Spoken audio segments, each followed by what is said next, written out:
Hello viewers, yes, this is Ranjana ma'am and you are watching yours as well as my channel. So the exams are knocking at the door, only 2 days to go. So here I am with some small important tips as you go with your last minute revision. What are the things you will more focus on? Yeah, this is, you all know very well, for my ICSE students, and yes, it's literature, and also I'll be giving you the tips how to score. I have said this earlier also, that in order to score well you have to write briefly, to the point answers, and also underline the keywords. So many of you have confusion as to which are the keywords, how will we know? So suppose in a sentence, who are the people present here? And if the people present there, they are Portia and Nerissa, like in Act 4 Scene 2, before Graciano comes. So who are the people present here and where are they? Who are the people present and where are they? So the two people present are Portia and Nerissa. And where are they? They are in a street in Venice. So I'm giving you an example. So in that case, for the first part, who are the people present here? Portia and Nerissa. So the keywords are Portia and Nerissa. So you will underline Portia, you will underline Nerissa. Or in the trial scene, suppose there is a question, whom does the Duke refer to as the stony adversary? So you write, the Duke refers to Shylock as the stony adversary. So then you underline Shylock, that is your keyword. It is a sentence, but the most important word is Shylock. So you will underline Shylock. And remember one thing, as many subparts in your question, you will change your line or the paragraph accordingly. Like if the question is, to whom is the Duke talking? The Duke is talking to Antonio. Whom does he refer to as the stony adversary of Antonio? The Duke refers to Shylock as the stony adversary of Antonio. So Shylock. So these two suppose are clubbed in one question, two parts. So in the second part, whom does the Duke refer to as the stony adversary of Antonio, you will change the paragraph, not write in the same paragraph. Why? This is to show the examiners that you have attempted both the parts.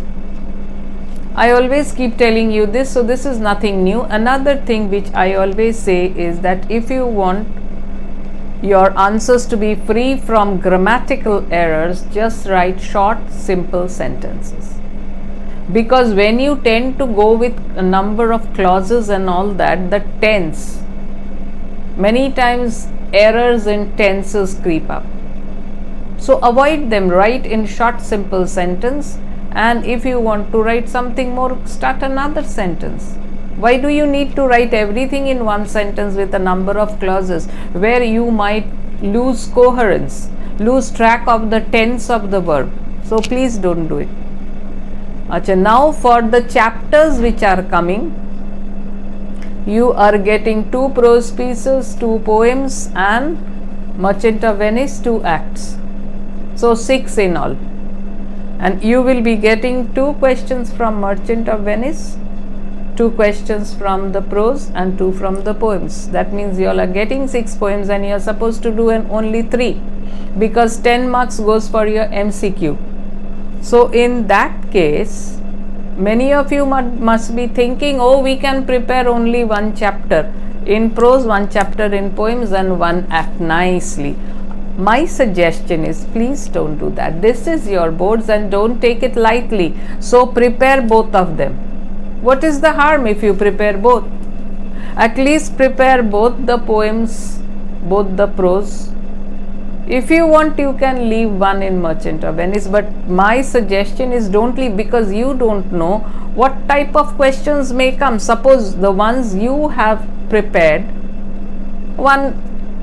suppose you have prepared Act 4 in Merchant of Venice, you have prepared Abu Benadhem, and you have prepared My Greatest Olympic Prize. I know many of you would want to leave that all summer in a day. Suppose you have prepared these, but the questions which come from these chapters, they may be quite tough. So rather, in order to be on the safe side, my suggestion is don't leave any, and at the most, if you want to leave one, and leave the poem or all summer in a day. Though honestly, if I were in your place, I would have prepared all and then taken the liberty to choose this one and leave the other in the exam hall. That would be the best approach, because you are trying to score as much as possible, and for that a thorough knowledge, and not only that, you have your MCQs, 10 of them. So for that also you need to study thoroughly. As it is, you have a very reduced syllabus. In this also, why go for choices? Study everything if you want to get 98, 99. I'm just giving an example. If you want to be close to the full marks range, study very well. Now some things I will discuss today. All these have been said before. What I will discuss today before the exam, on the eve of your exam, how will you prepare? Or how will you revise? That is what I am going to tell you here now. You might be thinking, ma'am, why did you waste the time? But no, the things which I told you also, they are important. So what are the things you need to, how are you going to revise the chapters? Like suppose, My Greatest Olympic Prize. What are the things while revising? What are the things you need to keep in your mind? You need to memorize. That the record which Jesse Owens had set in the Olympic Games, you need to know that one, and not only that, the one which he had set in the university level a year before. So year before, the world record which he had set, that was in the university level, that was 26 feet 8 1/4 inches, and that is why he was supposed to be a sure shot for the gold. People expected him to win hands down. So that was at the university level, 26 feet 8 1/4 inches. And now in the Berlin Olympics, how much did he, what was his record? How did he create a record in the Berlin Olympics? That was a little less than the university level, but still in the Olympic, that was the world record. 26 feet 5'16" inches.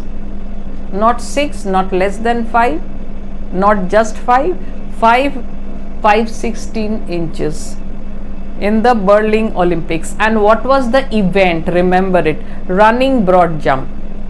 Running broad jump. These are the salient features you need to remember while going through your revision on the eve of your exam.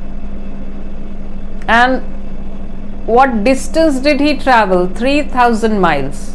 And some more points that you have to focus on while revising this chapter is the Aryan supremacy theory.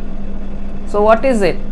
That Hitler's childish insistence that his German athletes, they were of the master race and they would be the winners. So they belong to the master race, so Hitler thought that they would be the winners, they would perform better than the others. And then another line was that nationalistic feelings were at an all-time high. Why? Because of this silly or childish announcement of Hitler. So the other nations, they felt, oh, your German athletes, they are of a superior race and we are nothing, we will show you. So each and every nation, participants representing their nations, they wanted to show it. And same for Jesse Owens. But why did he foul in the first two attempts? because Hitler had kept his German athlete Luz Long under wraps. Jesse Owens was exposed. Everyone knew about him, but no one knew about this German athlete Luz Long, who in the trials only he was very close to the 26 feet mark. And this upset Jesse Owens because he thought, if this man wins, he is going to give strength to the Aryan supremacy theory, in which Jesse Owens did not believe. And as a result, he was angry, and an angry athlete makes mistakes. That is what coaches tell the athletes, not to lose their calm. And he was angry, and that is why he fouled twice, and he was nearly on the verge of being thrown out from the thrown out.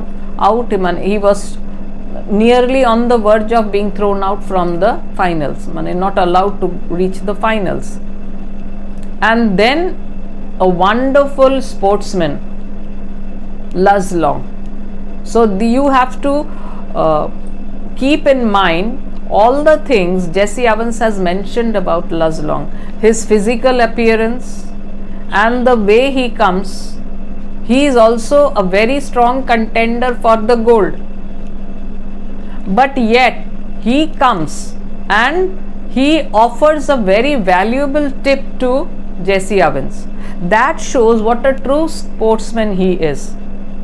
To him, it matters not that this fellow is my rival and this tip might help him to win the gold. He feels that let the best person win. I will give my best, you give your best, and let the best person win. So these are the things about Luz Long. His physical appearance, comparison between Jesse Owens and Luz Long. So he is tall, he is lean, muscular, blonde hair, blue eyes, handsome chisel face. All these as if support Hitler's Aryan supremacy theory. Whereas Jesse Owens is 1 inch shorter than him. He is a Negro, American Negro. But what is the similarity between both of them? Neither Jesse Owens nor this Luz Long believed in the Aryan supremacy theory. None of them believed. They had a hearty laugh over it. Though Owens pointed out to Luz Long that he looked like that. Why? Because he was so handsome. Luz Long. And then what more do you have to focus on is the friendship that is formed, and the initiative is taken by Luz Long, and the friendship which lasts till the death of Long when he dies in the Second World War. So what is this friendship referred to by Jesse Owens? 24 karat gold. Why? Because 24 karat gold is supposed to be pure gold, and the friendship which originated at the Berlin Olympics, that lasted for quite a few years before Luz Long died in the war. So there was no mixture in this friendship, and that is proved by the fact that when Owens created his world record, the next moment Long was at his side. He was not afraid of Hitler, who was looking angrily at him because he had failed to win the gold, and now he was going and congratulating Jesse Owens. So what does this show about Long? A fearless and a genuine sportsman. Fearless because he is not afraid of the glare of Hitler, and genuine sportsman. Why? A modest winner and a smiling loser. So when he grasps the hand of Owens to congratulate him, as Owens said, that it is not a pretense. The smile is not a fake one. It is a genuine goodwill gesture from Long. And also what the founder of the Olympic Games had in his mind when he said that taking part in the games is more important, not winning but taking part. And that is what Luz Long highlighted. Yes, taking part is more important. Winning, he could have kept the tip to himself. and Jesse Owens would have been out of the trials. But what he did was to go and help a fellow athlete, and especially who was the most what should we say, the most probable contender for the gold. And he knew that he was risking his own gold medal. He could have won the gold medal if he had not offered the tip to Owens. But he did it. Why? Because he always felt, let the best person win. You give your best, I give my best. So these are the points you have to keep in mind, and then you can answer any question from this chapter. Okay, done. Now for the next one, all summer in a day. I know many of you would want to leave it, but please study at least. If the questions are easy, go for it, because if many people don't go for it, there are more chances of your scoring better in something which is difficult. So what are the things here you need to focus on for your 4 marks question? So some important things. First is that raining for 7 years, you have to remember that. So how does it rain? Rain in different forms. Sometimes it is like an avalanche, sometimes there is a storm, sometimes it is the pitter patter. So rain, torrential rain, different forms of rain, that is in the first page. Please keep it in your mind. And then on account of the storm, what happened? There were tidal waves. And then this line, forests crushed excuse me, under the rain. Forests once crushed, then they grow up again to be crushed 1,000 times. So this continues for 7 years. And another thing to be noted, who are the people who have settled here in Venus? The planet is Venus. So which planet is being referred to here? The planet which is being referred to here is Venus. Venus, underline your keyword. And who are the settlers here? Rocket men and women. They came here. Why did they come here? Why did they come to this planet? To set up a civilization and live out their lives. So set up a civilization. Set up a civilization, underline. These are the keywords. And now some important questions that you need to note in this chapter are, how do the children behave when the sun comes out? This will be a 4 marks question. How do they behave? Second one, Margaret is very important. Obviously, Margaret is important. Why? Because she is different from the other children. And how is she different? And why do they hate her? These are some questions which are very probable. So, and what happened after the children noticed the first raindrop on the open palm of a girl? Remember? As they were enjoying the sun, and suddenly one of the girls wailed, and then they saw in her open palm one raindrop. And then what happens? How do they react to it? So, and Margaret, regarding Margaret, as I said, who is Margaret? And her appearance. So these are some of the questions, answers of which you will prepare. If you want, I can go through it, no problem. So this can be a very probable question. How did the children behave when the sun came out?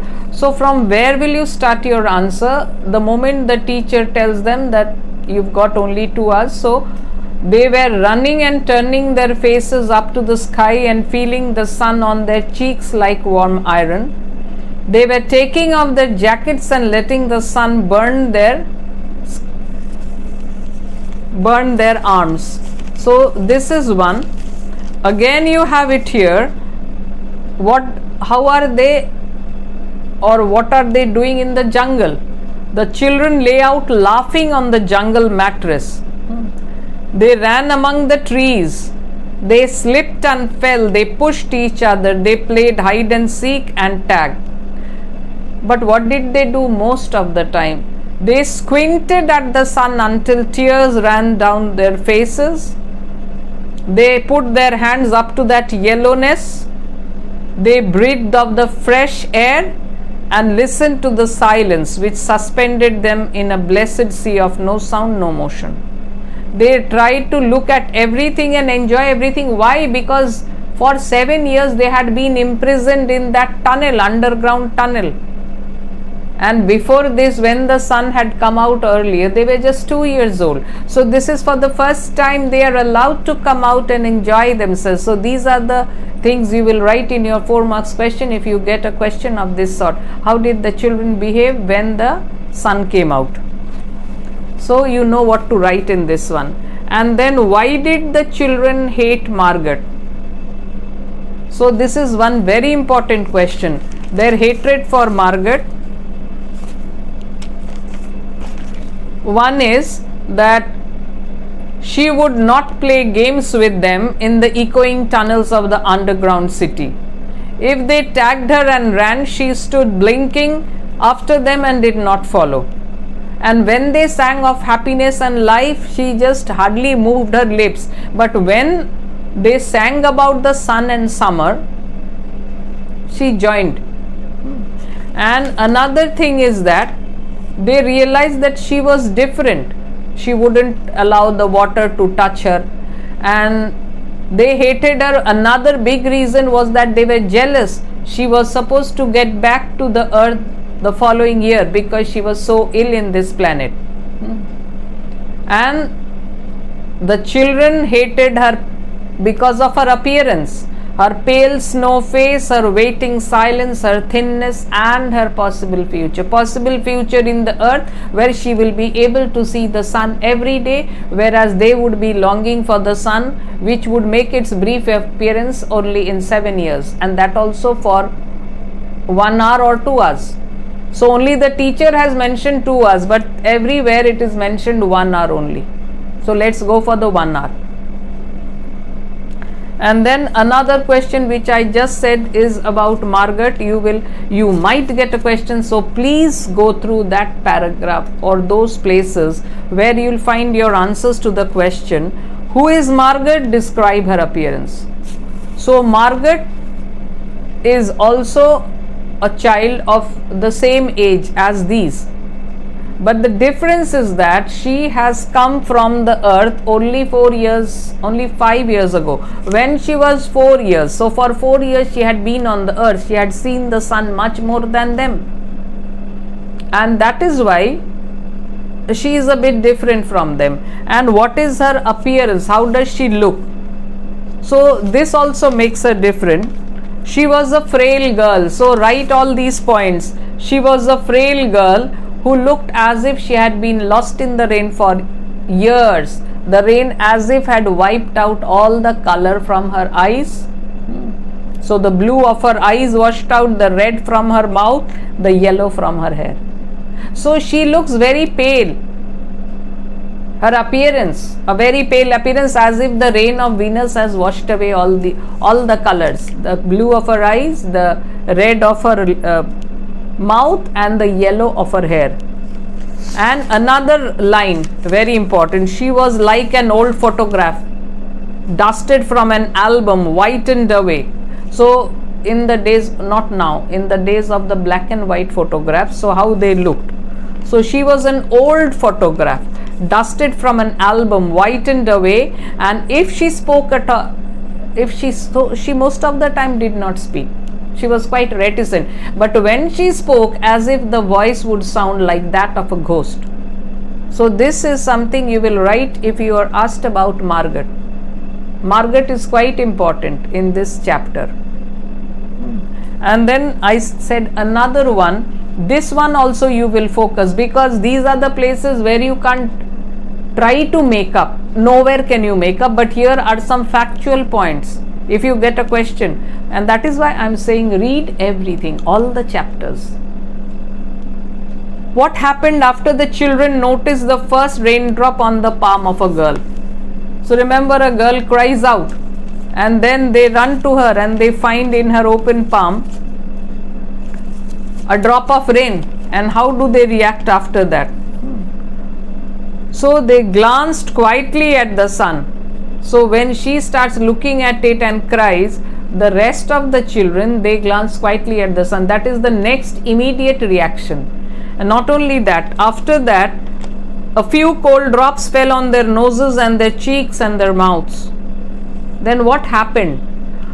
The sun faded behind a stir of mist. So the sun is, earlier it was like bronze color and all that, but now the sun is slowly fading away. A wind blew cold around them, so that horrible climate is coming back to them. So wind, cold wind, not the warmth of the sun. The warmth of the sun is fading away, the color of the sun is fading away, and now, a cold wind around them. They turned and started to walk back towards the underground house, their hands at their sides, their smiles vanishing away. Only 1 hour ago, they were so euphoric, they were so happy when the sun came out. But just an hour, and again they are back from where they had come out. That means the same weather which they had been experiencing all their lives, that is coming back to them. So how are they returning? Their hands at their sides, their smiles vanishing away.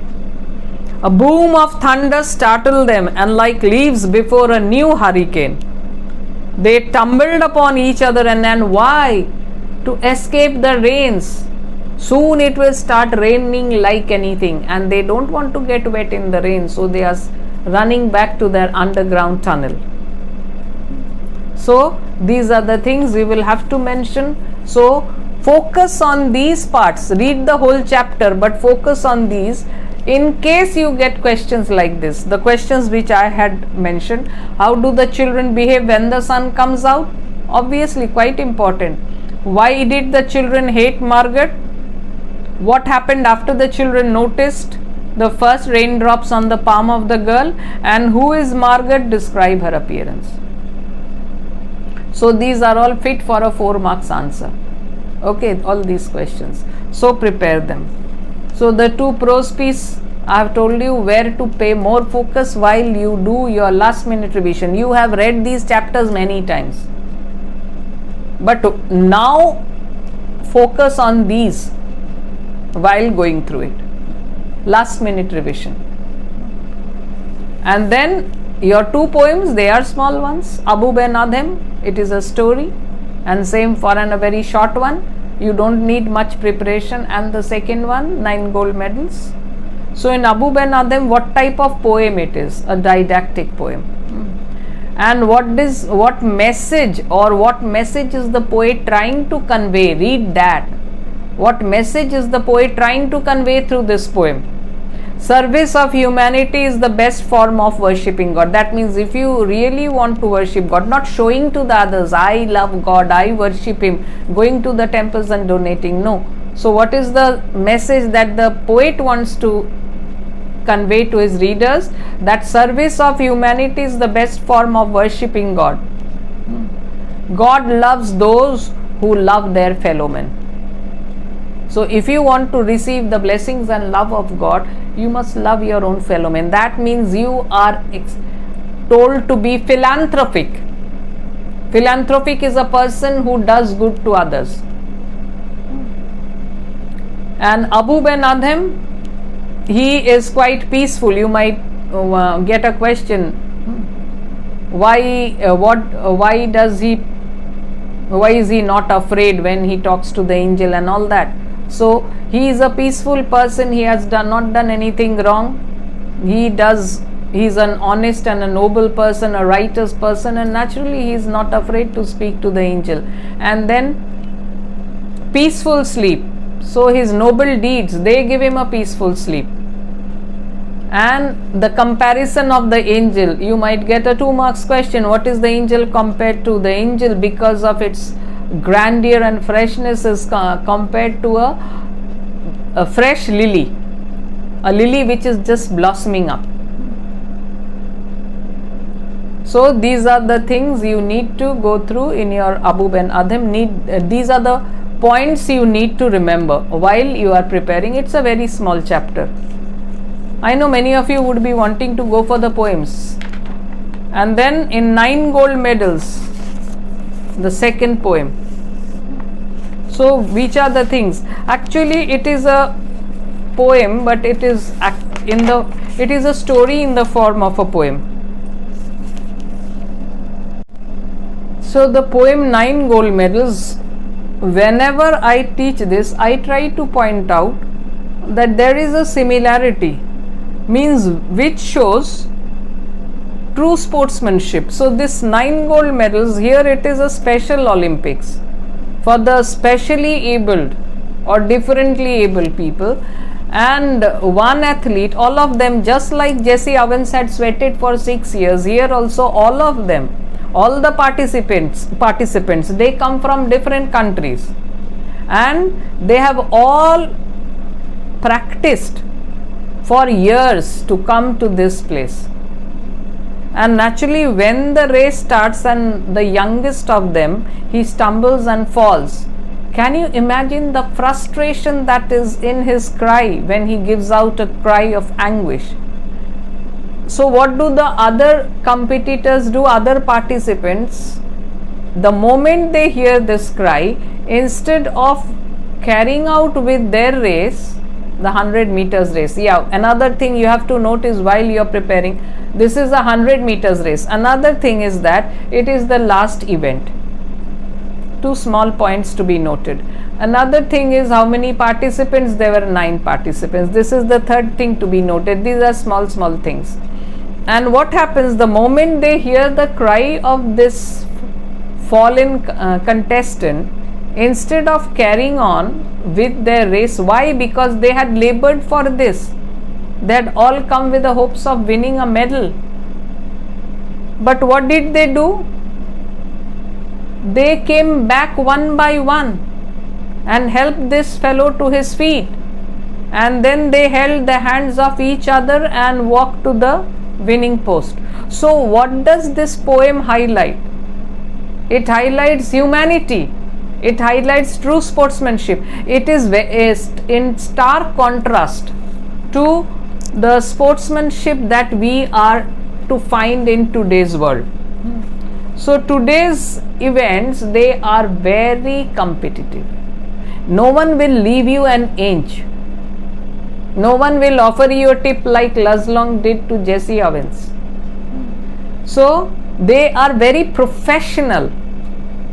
They are ruthless professional, and rather they are trained also in that way. It is like in today's sports you will find winning by hook or crook, even by going for the steroids and all that also, somehow they must win. Using unfair means to win also is widely accepted, though if they are found out and the scandal and they lose their medals and all that, and yet that doesn't stop them from going for this. But it was not so there. What did they do? They forgot that they had come, those athletes, they forgot, or rather they did not think about it only, that they had come here to win something. To them, to stand beside a fellow athlete seemed more important. The empathy.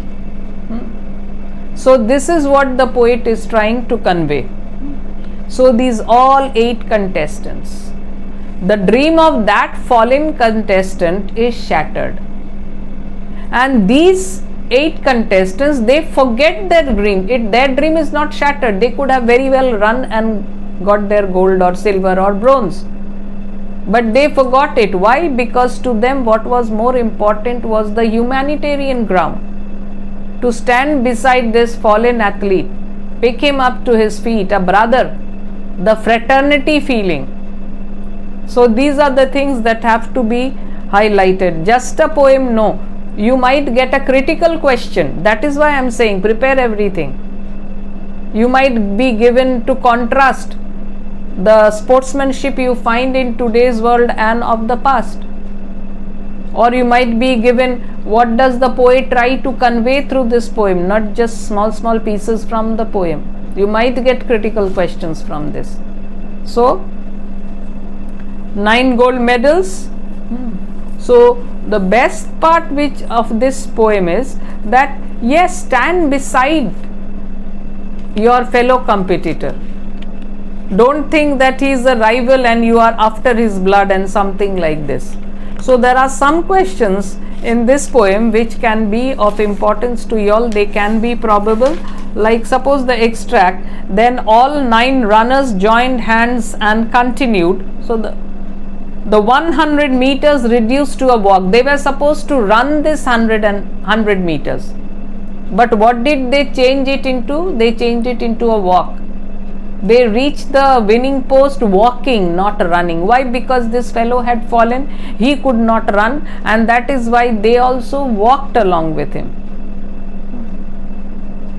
And the banner above that said Special Olympics could not have been nearer the mark. So the questions that you might get, small ones, which sports event was in progress? The 100 meters race was in progress. And what made the athletes stop the race? The moment the pistol exploded and the signal was given, all the athletes started their run. But then one athlete, the youngest of them, in his effort to start, he stumbled and he fell, and he cried out in pain and also in frustration, and it is this cry which made the other athlete stop. So it can be a 2 marks answer, and if they give you 4, you will have to write a little more detail. What was quite surprising to the spectators? So the surprising thing to the spectators was that they came back and they helped the fallen athlete, and instead of running, they all walked hand in hand to the winning post. So the race, 100 meters running race, changed into a walk. And how did the race come to an end? The race came to an end when all the 9 athletes reached the winning post at the same time, not running but walking. And what is the theme of the poem and how is it conveyed? So the theme of the poem, yes, as I just said, true sportsmanship. So true sportsmanship is the theme of the poem. I will give you once more all the points which I have jotted down. So yes, the theme could be empathy, which means the ability to understand another person's feeling from his point of view. This fallen athlete, just think how he must be feeling. He had fallen to the ground. He had also come as well prepared as the other contestants, and he had also hoped to win a medal.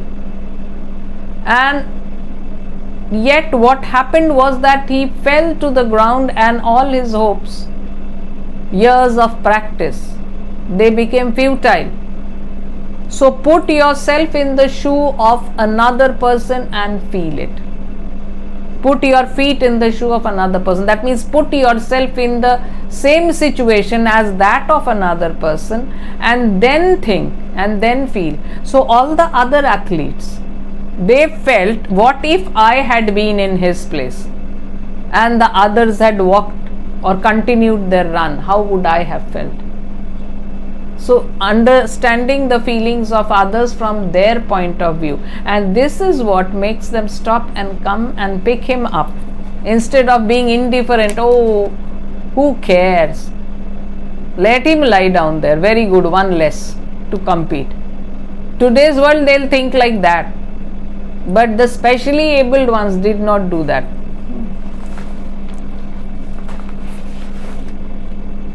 And then some other, so this is what. And another thing is that the Special Olympics could not have been nearer the mark. So what does the poet mean by this? Though this was Special Olympics, the banner read Special Olympics, that meant that it was Olympics for the specially abled people. Nowadays they don't say handicapped, they say specially abled. So yes, the banner read Special Olympics, and indeed this Olympic was special. Why? Because there was not one winner, there were 9 winners, and 9 of them were awarded gold medals. Rather, 8 of them deserved it, and yet they did not want to get it for themselves alone, and that is why they took the injured athlete along with them, and all 9 of them, they reached the winning post walking.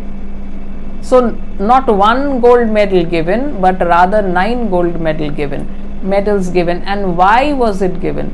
Because of the exemplary behavior, their feelings for a fellow athlete, the humanitarian quality which they display, the essence of true sportsmanship which they display, and that is why it is a special Olympics. Nowhere will you find 9 gold medals given in one single event, and it was done here. Why? Because they deserved it. Each one of them, they deserved it.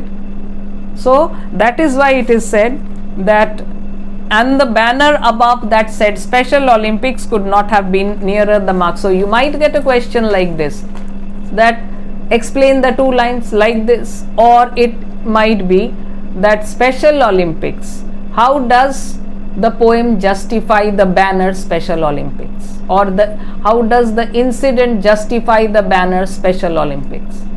So then you will have to say, in every event there is only 1 gold medalist, 1 person wins the gold, or at the most 2, sometimes there is a joint winner, but 9 people getting gold medal in one event, that is really special, and yet they deserved it.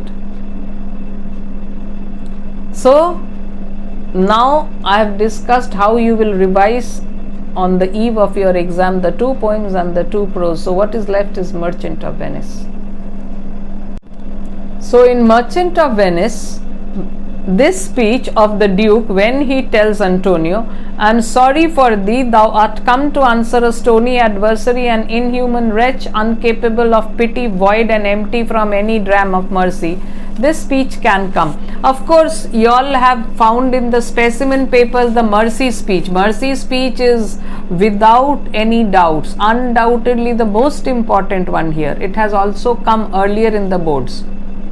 And yet, in Merchant of Venice, mercy speech is again important, but I won't go into it because I have discussed it in one of my previous videos when I was discussing the board specimen paper, because in the specimen paper also this one has been mentioned, the mercy speech. Questions have been given from mercy speech. So you all have already done it, so I am not going back to it. And then this Duke, so in this speech the questions can be short 2 marks questions. You all have 2 marks and 2 4 marks. So who is the Duke referring to as thee, and where is the Duke and the person spoken to? So 2 marks for it. The Duke referring to as thee, who is the person, or whom is the Duke referring to as thee? So I am sorry for thee. So whom is the Duke saying this? So the Duke is referring to Antonio as thee. So underline Antonio, that is your keyword. And where is the Duke and the person spoken to? So the Duke and the person spoken to are Antonio. They are at the court of Venice. They are in the courtroom. So underline courtroom. And then who is the stony adversary? In what other ways is the person described by the Duke? So the stony adversary is Shylock. Underline Shylock, that is your keyword. And which are the other ways in which the person has been described by the Duke? So the Duke called Shylock a stony adversary. You have it in the extract if the extract is given. An inhuman wretch, that means a person who is devoid of human qualities. Incapable of pity, that means pitiless, and void and empty from any dram of mercy. Merciless, pitiless, inhuman. Other than that, stony adversary. And then whose arrival is waited for by the Duke, why doesn't the person turn up? So suppose whose arrival is waited for the Duke?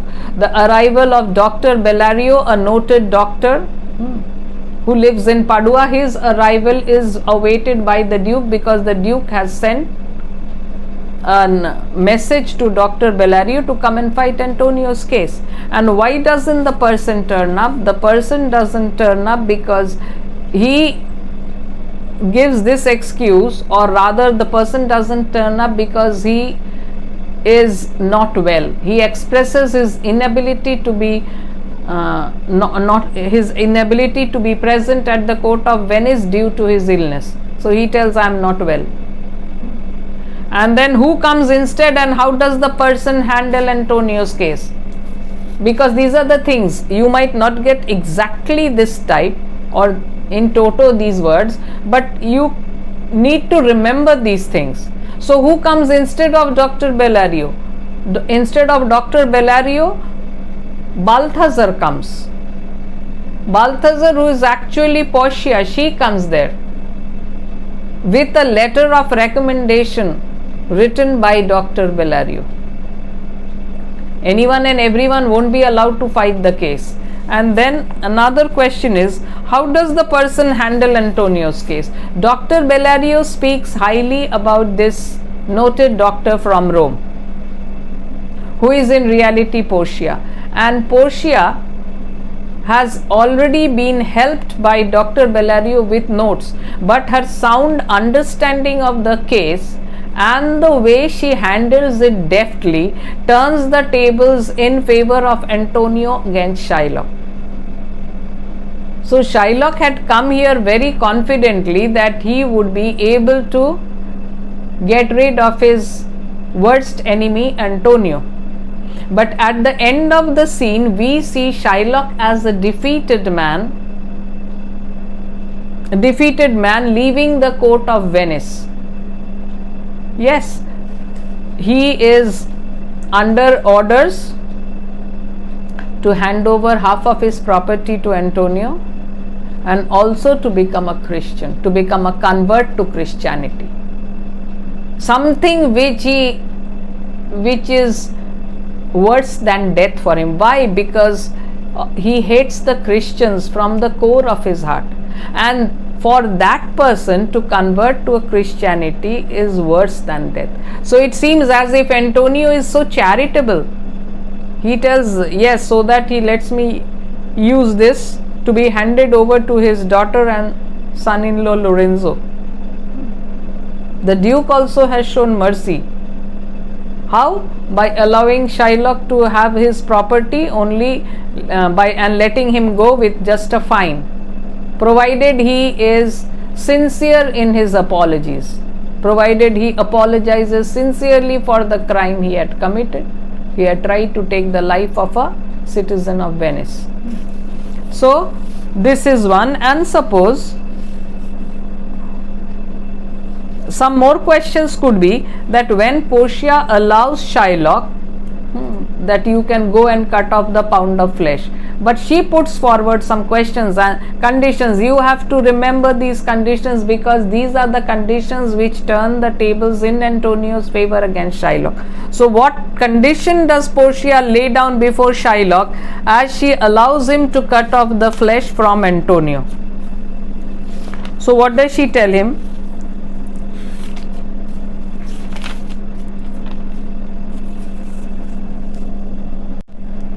So Portia tells that the bond doth give thee here no jot of blood. The words expressly are a pound of flesh. Take thy bond, then thy bond, take thou thy pound of flesh, but in the cutting it, if thou dost shed one drop of Christian blood, thy lands and goods are by the laws of Venice confiscate unto the state. So this is the condition. You are free to take your pound of flesh, but while cutting it, no shedding of a single drop of blood. Why? Because what is not in the bond you will not do. You will not call a sergeant to stop the wound of Antonio, even if he dies, even if he bleeds to death. Why? Because it is not mentioned in the bond. So in the bond, even one drop of blood is not mentioned, only a pound of flesh. So go ahead and cut it. But if you shed one drop of blood, what will be the penalty? So this is the condition. He cannot shed one drop of blood. And what will happen if Shylock breaks the condition? What will happen? So if thou dost shed one drop of Christian blood, what will happen? Thy lands and goods are by the laws of Venice confiscate unto the state of Venice. This is what will happen to him if he sheds one drop of blood. And what judgment does Portia give to Shylock for conspiring against the life of a fellow citizen? And not only that, she also says something else. She says that while you are cutting this pound of flesh, you will do it at your own risk, and it has to be exactly 1 pound, neither less nor more, not more than the or less than the breadth of a hair.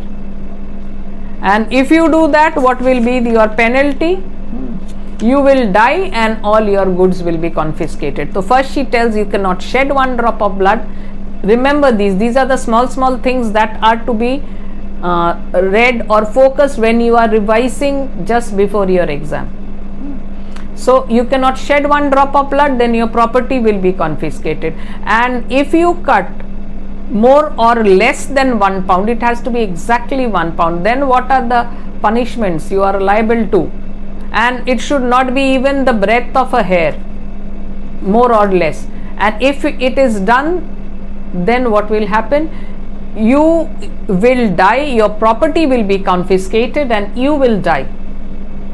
So making things difficult. And then which is the other one? What judgment does Portia give for conspiring against the life of a citizen? Remember, Portia takes out the law book of Venice, and from that she reads out that if an alien or a foreigner plots against the life of a citizen of Venice, what are the punishments that are, or how, what is the judgment to be given against him? That his life is at the mercy of the Duke against all other voices. That means the Duke has the only right to forgive him or to punish him. Another point is that half of his property will go to the state treasury, half will go to the person against whom he has conspired. So Shylock has incurred that punishment. Why? Because directly and indirectly he is plotted against the life of Antonio, a citizen of Venice. So now his life is at the mercy of the Duke, and half of his property goes to the state treasury and half goes to Antonio. So this is the judgment that Portia gives. And after this, what happens? What does the Duke say to it? So what punishment does Shylock get? So the punishment is that the Duke shows his generosity by saying that yes, the half which comes to the state, we can allow you to have it. When Shylock says, now what is the use of giving me my life when you take away the means of living? When you take away the means of living, that means I earn my livelihood with the help of my money. If you take away my money, what is the use of giving me life? Take that also. So then the Duke feels charitable towards him, and he says that yes, if you beg humbly, if you feel sorry, if you apologize, then we can allow you to use that half by only paying a fine. So Portia reminds, yes, that is for the one which goes to the state, not regarding Antonio's. Regarding Antonio's, Antonio has the right to decide on it. So then Antonio tells the Duke that yes, if you are allowing him to use the half, I am quite satisfied with it. And regarding mine, if he allows me to use it, then later it will pass on after his death to his son-in-law Lorenzo and daughter Jessica. And he wants 2 other conditions to be added. That after Shylock dies, he should write a gift deed that after he dies, all that he possesses will go to his son-in-law Lorenzo and daughter Jessica. So see, once he is free, he will start again earning by lending money, and by the time he dies, he will have amassed quite a good amount of wealth. So all that wealth, when he dies, it will go to Jessica and Lorenzo. Why are they making all this gift deed and all that? Because Shylock is very angry with Jessica for having eloped with a Christian and also running away with a lot of money, and he has disowned her. Or maybe he might not allow her to enjoy his property, and for this, since Lorenzo is the friend of, he is a Christian and the friend of Antonio, So Antonio goes for this, everything going to Lorenzo and Jessica. But it seems, oh, he's so generous. But the worst blow comes from Antonio when he says that he will have to become a Christian. Something which this Christianity is hated by Shylock from the core of his heart. And to convert him to Christianity is a very fitting revenge coming from Antonio's side. Though they brag about Christianity and Christians being very generous and all that, this is not really generous. But yes, it might be as Shylock had done, he gets also in return. But many people say that Shylock has been more sin than sinning. So this is regarding your Act 4. And Act 5 is only a summing up, nothing much really. In Act 5, the reference of the lovers. So who are the lovers mentioned by Lorenzo and Jessica when they talk about the bright night? So you will mention Troilus and Cressida. Go through whatever is written about Troilus and Cressida. You will have it in your books or in your workbooks. Troilus, Cressida, they were the lovers during the Trojan War. Troilus, the son of King Priam, so the prince of Troy, and Cressida was his love, and she was taken to the Greek camps. So this is a sadness in love where the two are not united. And then Dido also. Dido was the queen of Carthage, and Aeneas jilted her. So Dido is as if symbolic of betrayal in love. And then Jessica's elopement from Venice to Belmont. Venice is a commercial place, and from there to Belmont, which is a place for lovers. So Jessica and Lorenzo's elopement. And not only that, Thisbe and Pyramus. Jessica speaks about these lovers. So they were in love with each other, but their love also met with a tragic fate. So none of them are happy, whether it is Troilus and Cressida, whether it is Dido, or whether it is Thisbe and Pyramus. They didn't betray each other. Circumstances proved to be otherwise. So both of them died.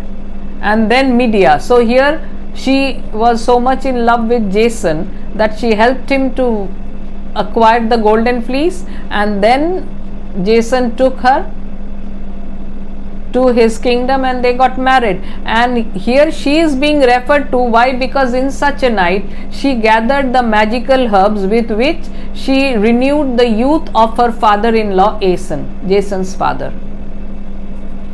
And there are some lines regarding another speech where the value of music is highlighted by Lorenzo. So therefore the poet. So this is quite an important speech. So while revising, you will go through this speech of Lorenzo because it highlights the effect or influence of music, how it influences not only human beings but other characters. So how does it influence the colts, young, untrained horses? So they might be prancing and jumping and all that, but once they hear music, what happens to them? So once they hear music, their behavior undergoes a tremendous transformation. So when they hear the sound of music, whether it is the sound of trumpet or any other music enters their ears, then they will become standstill. The eyes, the roughness in their eyes will disappear and it will turn into a quiet and modest gaze. Why? Music influences them so much that they undergo a tremendous change. And then there is a line, therefore the poet did feign that Orpheus drew trees, stones and floods. So you might get a question, who is the poet referred to here? So the poet referred to here is Ovid, and his creation is Orpheus. So in this poem he had written about Orpheus and his music, what magic or how it affected even non-living things or things which were not human, inanimate objects. So Orpheus drew trees, stones and floods. That means his music had the potential or had the power to make the trees move, to sway to his music.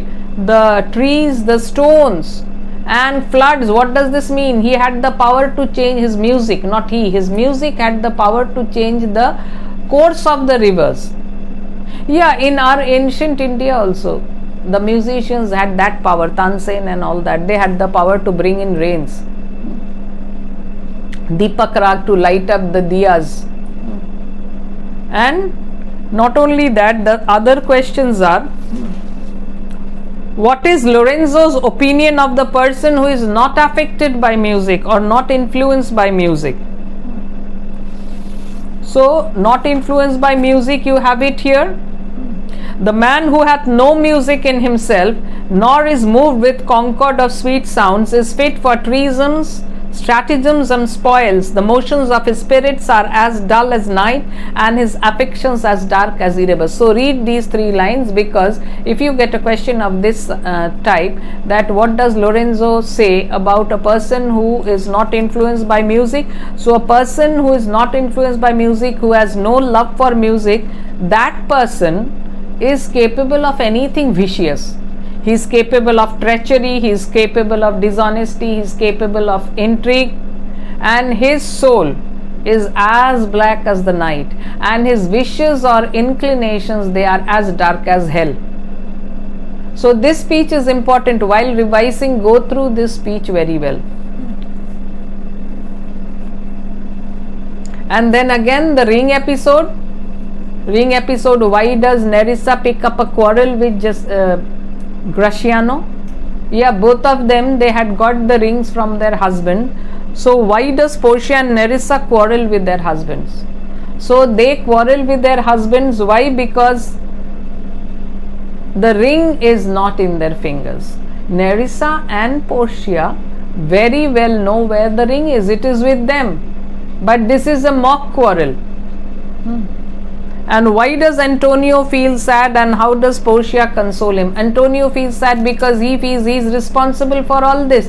Because when Bassanio had refused to give the ring, part with the ring, Portia, as the lawyer Balthazar, had left the place showing her in an angry mood. It was not real.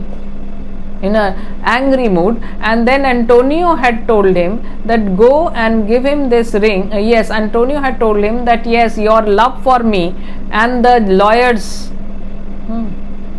credentials and the lawyers deserving the ring, let them stand against your wife's command.